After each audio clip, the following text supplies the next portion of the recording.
where to eat at Shanghai Disneyland, and paano makamura. Hi guys! My name is Mommy Joyce and I love traveling with my toddler. This is the part 2 of our Shanghai Disneyland vlog. Kung hindi mo pa napapanood lahat ng videos ko about Shanghai Disneyland, then check out these videos on my profile.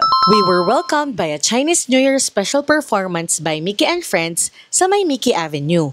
Tinapos namin ang buong performance and we really enjoyed it, kahit hindi namin masyadong naiintindihan. Then we got hungry and kumain kami sa may di kalayuan.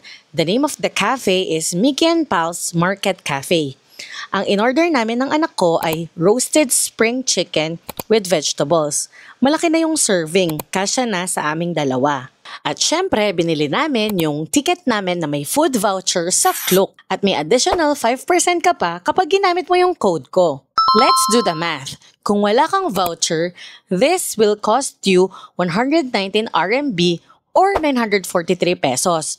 Pero dahil may food coupon kami na 30 RMB, ang binayaran na lang namin ay 375.55 pesos. So that is 613.55 in total. Naka-discount ako ng 312 pesos.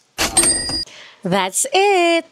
Follow me and join my community on Facebook for more China DIY budget travel tips. Bye!